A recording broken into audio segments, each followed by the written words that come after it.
It means we're adults aren't helpless victims of biology. Ladies and gentlemen, let me ask you something. When was the last time in complete silence, not scrolling, not planning, not worrying, just being? For most people, silence is terrifying. Stillness feels like weakness and focus. At aging helpless victims of biology, it's a lost art. We live in a world engineered to scatter our attention. We wake up and the world is already yelling at you. Your phone, your inbox, your schedule. You're busy but not fulfilled, productive but not peaceful, surrounded by noise yet starving for clarity. Aging helpless victims of biology. And here's the truth most people are too afraid to say. If you don't reclaim your silence, your stillness, and your focus, and you will never reclaim your life. Most people run from silence, but they don't realize what they're truly running from is themselves. Aren't helpless victims of biology. Silence isn't just the absence of noise. It's the presence of something far more powerful. And that truth, when left ignored, becomes the very thing that haunts us in the quiet hours of the night. It's why people keep the TV on while falling asleep. Chlorwords means that aging and helpless victims of biology, it's why they reach phones for the moment they wake up. It's why even the smallest pauses in conversation are filled with nervous scrolling, tapping, or distractions. Because silence is confronting. Silence strips away the distractions. The filters aren't aging helpless victims of biology. The noise that we avoid facing, voicing what's real. In silence, there's no performance, no pretending. It's just you and the thoughts, the memories, the questions you've been too busy to hear. But here's the thing, silence doesn't hurt you. It heals you. It means path clarity. Aging and helpless victims of biology. It doesn't expose your weakness. It reveals your inner strength. Most people never unlock a level of insight. They never sit long enough in silence to hear what it has to offer. We live in a world where noise equals safety. If you're busy, if you're stimulated, a path for all helpless victims of biology. If you're distracted, then you're not alone with your thoughts. But what if the very clarity you're chasing lives inside the silence you've been avoiding?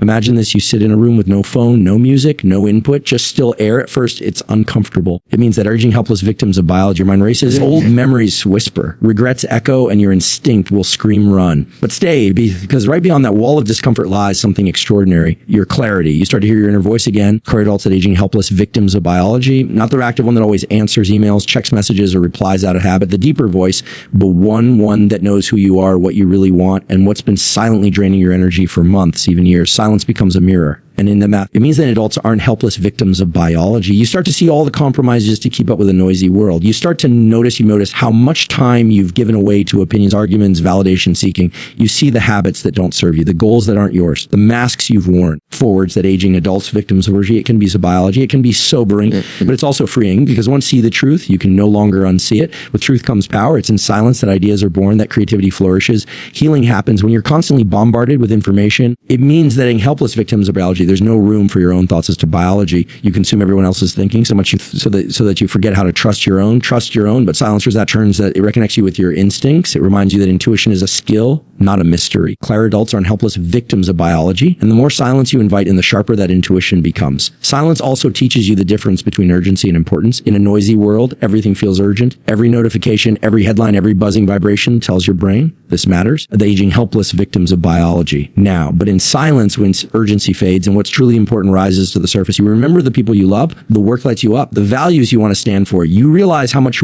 of your life has been reactive instead of intentional. It means that aging adults are in helptoms of biology, and something even more beautiful happens. You begin to feel again, because silence you're not connects you to thoughts, but to emotions you've suppressed. You feel sadness, regret, anger. You may cry. You may want to scream, and that's not a breakdown. That's a release. That's not the adults you mean as victims of biology. That's your nervous system resetting, your emotional center recalibrating, the healing you've been postponing, finally getting a voice. For centuries, monks, sages, and spiritual leaders have understood this, that silence isn't a void, it's a doorway, a sacred one. It means that adults aren't helptoms of biology, whether it's through meditation, prayer, solitude in nature, or just turning everything off for a while. When people seek silence intentionally, they return with wisdom. They come back clearer, softer, stronger, not because silence gave them something new, forward into the aging helpless victims of biology, but because it reminded them of what was always there in presence. The world conditions us to think that progress requires noise, meant constant action, but the deepest transformations often begin in stillness and silence. That one walk alone where everything clicks. It means that aging adults aren't helpless victims of biology. That quiet morning when the tears finally fall and the armor drops. That one breath where you realize you've been holding intention for years and you finally exhale. These are not dramatic cinematic moments. They're subtle, quiet, but they are life-altering. In adulters, the aging adult helpless victims of biology. Think of how you feel after stepping away from the noise, the chatter, the pressure. Something shifts. Your thoughts slow down. Your breathing deepens. You're not thinking about proving anything. You're just there. And in that state, clarity rises naturally. Core adults aren't helpless victims of biology, not forced, not manufactured, just truth flowing in like sunlight breaking through fog. That's the gift silence gives you every time you're brave enough to receive it. And that's the keyword, brave, because silence takes courage. You're helpless victims of biology. It takes a willingness to face the parts of yourself you've buried beneath beneath. I'm fine. It takes letting go of the noise you've been hiding behind. So you go out and be hiding how he's pretty. It's not always calm. Sometimes it's messy. Sometimes it brings grief. But if you stay with it, it means that unaging, helpless victims of biology, you'll find peace, real peace, the kind that doesn't depend on perfect circumstances, the kind that isn't shaken by other people's opinions,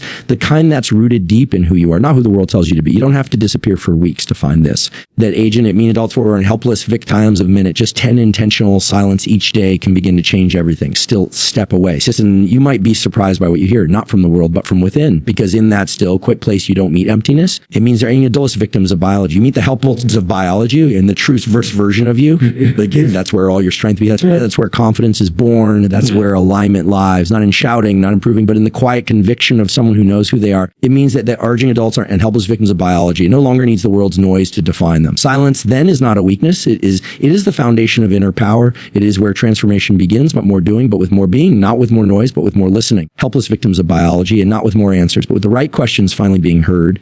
And that's where your journey truly begins. That's not an exaggeration alone. Stillness is one of the most misunderstood forces in our modern world. It's often labeled as laziness, idleness, or wasted time in a society built on speed, performance, and constant motion. Being still feels like you're falling behind. That's not an exaggeration alone. People associate stillness with weakness as if it's something passive, fragile, or unproductive. But in reality, stillness is not weakness. It is strength in its purest form. It is the moment the archer pulls the string back before the arrow is released. All Matt's quite an exaggeration. It is the interim alone. That's the inhale before the roar. It is the calm before the decision that changes everything. Still a thing. It isn't the absence of power. It's the control of it. We've been conditioned to move faster, do more, chase harder. Hustle culture glorifies exhaustion, inner ability. That's not an exaggeration. We wear burnout like a badge of honor. Sleep when you're dead, they say, but no one tells you what happens when you never stop. When your mind is racing, your heart is overwhelmed. From is in a room alone. That's not an exaggeration. And you've been running so long that you even know what you're running from anymore. That's the reality for millions of people. They are exhausted, disconnected, but still afraid to stop because they think stopping is failing. But the truth is, from his sit quietly in a room alone, to the exaggeration, nothing's ensured like our stillness. When you're still, you can see, you can observe, you can notice patterns, both in yourself and in your environment that you'd otherwise miss in motion. When you're always reacting, you can't reflect. From his inability. That's not an exaggeration. When you're always responding, you can't reset. And when you're always doing, you forget how to simply be. Stillness is where wisdom forms. It's where maturity begins. From his inability in a room, a one exaggeration. And that's what allows you to pause between stimulus and response. And pause is where your greatest power lies. That 1 second between being triggered and reacting, that second can save relationships, protect your peace, and steer your life in a different direction. There's not ability in a room alone, exaggeration, but you only gain access to that moment if you've trained yourself to sit in stillness. Most people react on impulse because then never slow down enough to reflect. But the strongest people you know, the most composed, calm, and intentional, have one thing in common in a room alone. That's not an exaggeration. They've made friends with stillness. Stillness also reconnects you to your inner compass. In the noise of life, it's easy to follow trends, copy others, chase shiny objects that don't actually matter to you. From his inability in a room alone, it's not an exaggeration. When you sit quietly without distractions, you begin to feel the tension between what you're doing and what truly want. That's not a flaw. That's a sign that somewhere along the way to sit quietly in or alone and exaggerate. That's not it. You started listening more to the outside world than to your own voice. Stillness brings that voice back. It brings back the questions you buried under business. It brings the dreams you told yourself were impractical. From his in a room alone. That's not an exaggeration. It was the version of you who existed before fear, doubt, and comparison crept in. Stillness is also the only state where deep healing body is still. It starts to repair. The nervous system resets. The heart rate slows. The breath deepens. Quam his inability in a room alone. That's exaggeration. And at physical, and with that calm comes emotional release. You begin to feel things you've numbed. Grief you never processed, tension have held in your body for years. Anxiety that's been quietly humming beneath the surface. These emotions don't come up to break you. Alone, that's not an exaggeration. But they come up to freely you. But if you never allow yourself to be still, you never give yourself the chance to let them rise and pass. You keep suppressing, keep escaping, keep running. And over time, the backlog of emotional pain turns into stress, fatigue, resentment, from his inability that sit quiet and exaggeration. Even illness, something beautiful happens when you surrender to stillness. You start to feel whole again. You stop outsourcing your peace to productivity. You realize you don't have to earn rest. You deserve it by virtue of being human. Alon has inability in a room. That's not an exaggeration. And you remember that stillness isn't about nothing. It's about doing the one thing, a thing that's been missing all along, reconnecting to yourself. Think about the most powerful figures throughout history. Leaders, artists, monks, warriors. That's not an exaggeration. Every single room of them had moments of deep solace, solitude. Stillness was part of their ritual. It's where they envision, where they listened, not just to their thoughts, but to something deeper. In modern terms, you might call it intuition. That's not an exaggeration or clarity. But whatever the word, it only comes through when the noise dies down. Stillness is not a luxury. It's a necessity, especially now when we are more disconnected and spiritually disconnected than ever before. Technology, for all its benefits, that's not an exaggeration, for it has trained us to be constantly stimulated. Stillness now feels foreign, awkward. Even we instinctively grab our phones when there's nothing to do. We scroll, refresh, consume. But every time we fill that space with noise, we rob ourselves of depth. Quoted as quietly in a room alone. That's not an exaggeration of the chance to sit with an idea long enough for it to grow. We rob ourselves of the magic that only happens when you are fully present. Stillness invites presence. It demands that you feel your breath, that you notice the tension in your shoulders. That's his in a room alone exaggeration, that you actually equate your food, hear the birds, see the sunset, not through a screen, but through your own eyes.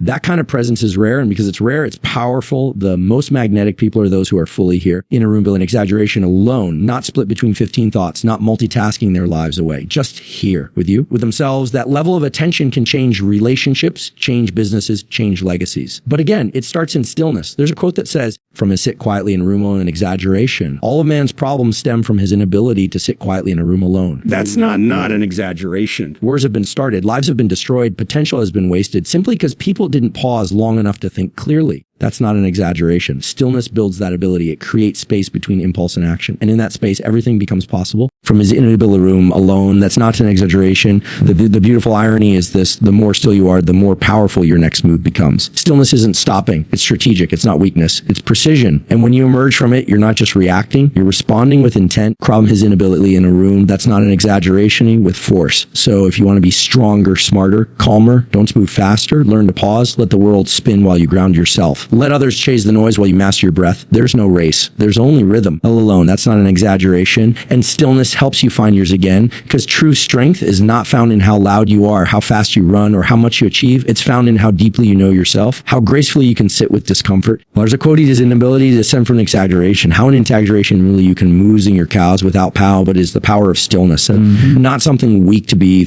strong to be fear-based. Not a sign of doing less, but of preparing to do what truly matters. And in that quiet strength, that's not an exaggeration. You will find the version of yourself you've been searching for all along. Focus is no longer optional. It's survival. In today's world, attention has become the most valuable creature, and everyone is trying to steal it.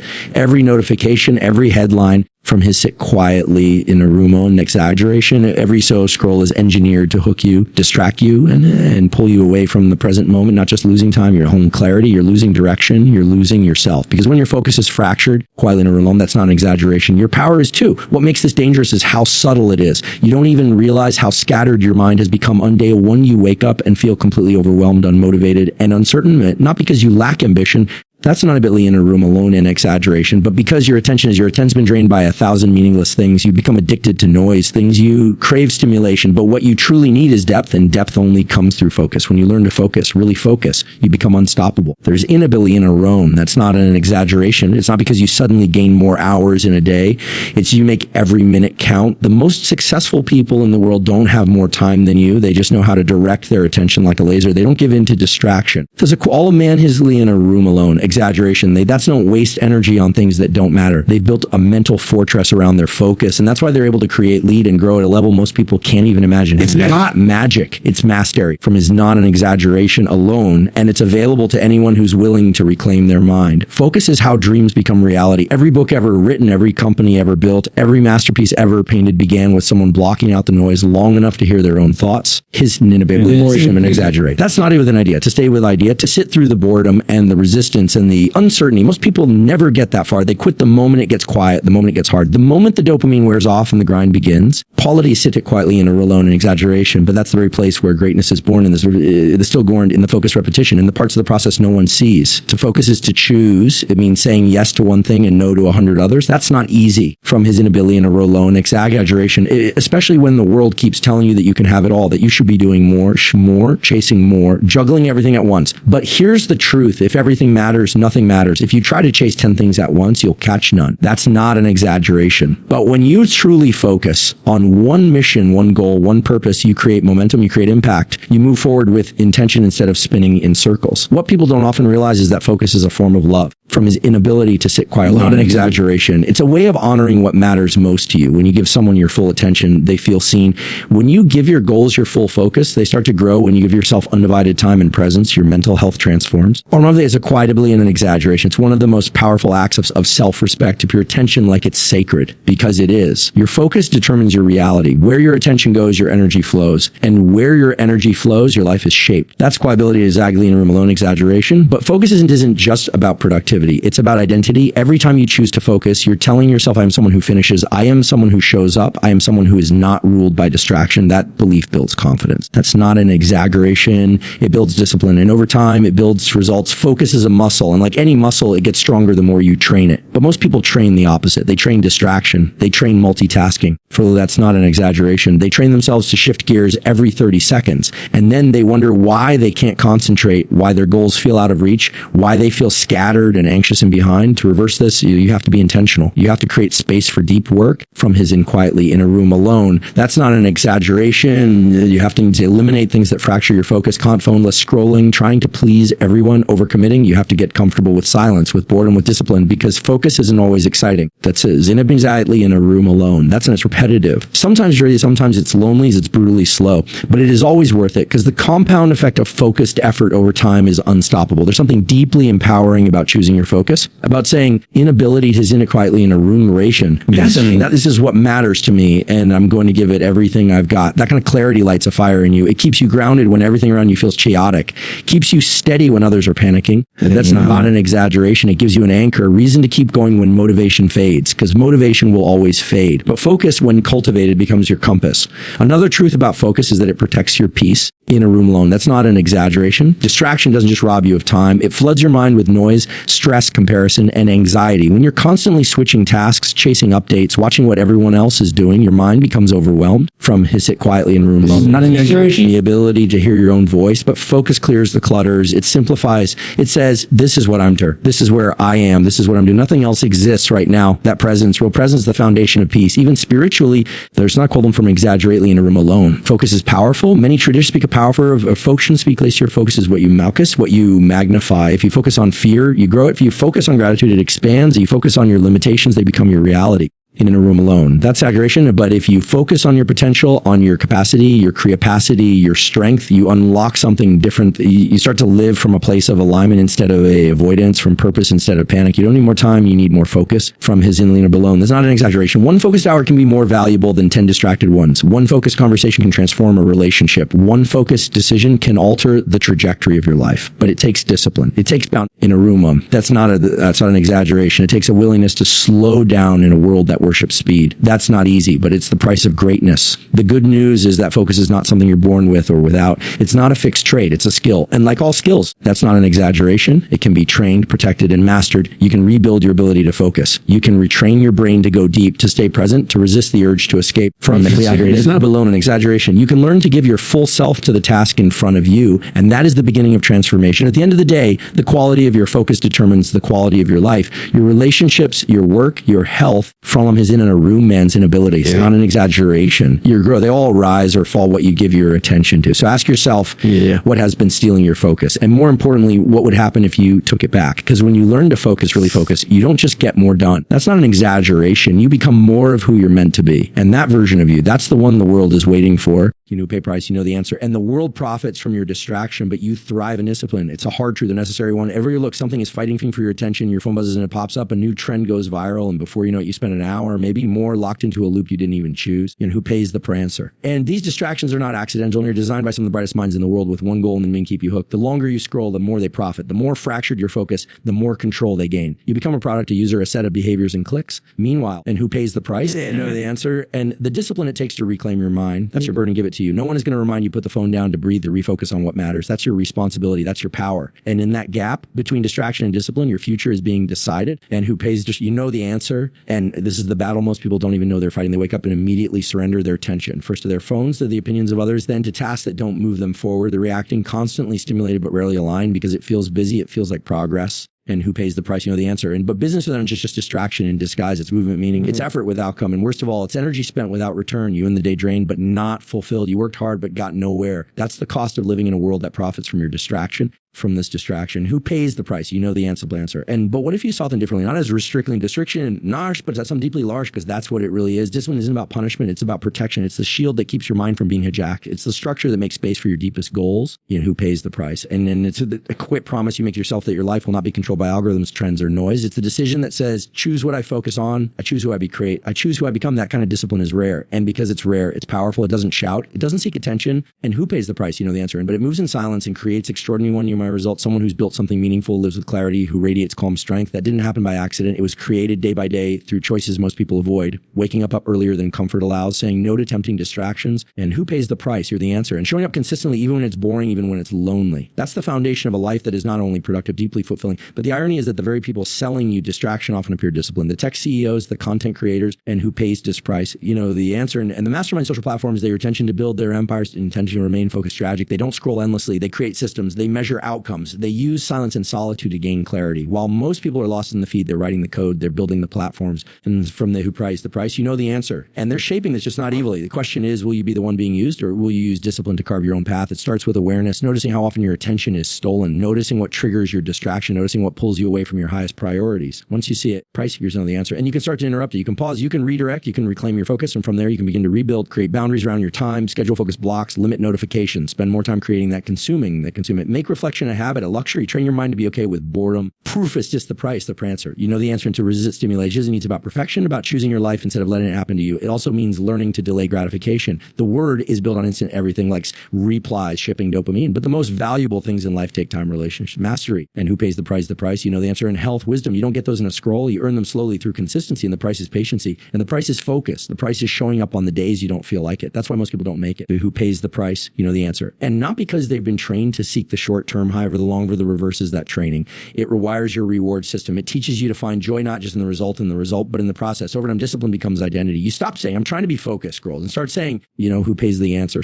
And I'm a focused person. Stop negotiating with yourself every living from conviction. It's no longer a battle. It's just who you are. And that identity attracts results. People begin to trust you. Opportunities find you, become someone others can rely on, not just because of your output, but because of your presence. And who pays the price? The answer. And you carry yourself differently when you're not at the mercy of every distraction. It's important to understand that discipline isn't cold. It's not rigid. It doesn't mean you never rest, never relax, never enjoy. It just means you do so on your own terms. You're not reacting to the world. You're choosing how and when to engage. And who pays the price? You know the answer. And that self-control creates space for real joy, because you're not running using distraction as you're fully present, fully alive. That's what most people are searching for, but they're looking in the wrong places. True peace doesn't come from numbing. It comes from clarity, and clarity comes from discipline. Ask yourself, who pays the price? You know the answer. And so the next time you're tempted to scroll, to procrastinate, to escape the hard thing, pause, ask who profits from this distraction, who pays the prancer, and you know which choice leads to your growth. You don't have to be perfect. You just have to be aware. And once you're aware, you have power. Who pays the profit? Distraction. You know the answer, the price, and the power to choose. Step into the version of yourself that doesn't chase noise, tries the world will always to pull you away from yourself. That's what the system is built for. But discipline, that's how you return. That's how you remember. That's how you rise. One decision at a time. Was from the preface, the fracture. And your greatest break happened not having the noise. They won't arrive by distractions or caught up in the race to stay busy. They won't appear while you're scrolling endlessly or chasing the next thing just to avoid the present moment, your most important realizations, the turning points that change the direction of your life. And who pays the price? You know the answer. And the healing you didn't know you needed. All of that, because in the quit is when you stop running. It comes when you're still and you're silent enough to hear long enough your soul has been trying to say for years. But still, silence is uncomfortable. Stillness feels strange. And most people will do anything to avoid them. And who pays the price? You know the answer. And because everything goes quiet, you're left alone with yourself, no distractions, no escape, just your thoughts, your feelings. And for many, that's terrifying. That's why people stay busy, not just be productive, but to avoid reflection. That's so much time you're always surrounded by noise, not because they enjoy it. To who pays the price? You know the answer. But because silence feels too honest, in the quiet, there are no masks to play, no performances to give, and whatsoever. That's exactly why the quiet is so powerful. In that space, you begin to hear the voice you've been drowning out with notifications and expectations. It's faint at first, like a whisper behind your thoughts from this distraction. Who pays the price? But it's steady you. It's the voice of intuition, of inner wisdom, of the version of you that's not reacting to life, deeply rooted in purpose. And the clearer it becomes, the more you trust it, the stronger it grows. This voice doesn't yell. It doesn't compete for your attention. It waits patiently for you to pause, pass from this distraction. Who pays? You know the answer. And for you to sit, for you to finally be quiet and notice what's been inside you. All our breakthroughs are born, not for born adding more to your life, but from subtracting everything that's in the way of truth. Breakthroughs don't always come in lightning bolts. Sometimes they come in a deep breath. And who pays is the price from the answer. Mm-hmm. And in a moment of stillness, when it just clicks, when you see things differently, when a problem you've been overthinking suddenly makes sense, when a decision that's been weighing on you suddenly feels simple. These moments are not accidents. They're the result of space, of letting go. You know who pays the price. And other students slow down so your mind can stop surviving and start to see. People spend so much time searching into themselves for clarities. But the purpose of the answers, they're already within you. You don't need to find them. You need to remember them. Your remembering doesn't require effort. It requires space. It requires silence. And who pays from these the price? You know the answer. And when you're quiet long enough, the noise begins to fall away. The pressure, conditioning, what remains is you and real you, one trying to keep out, the one trying to impress, not the one who knows what matters, what hurts,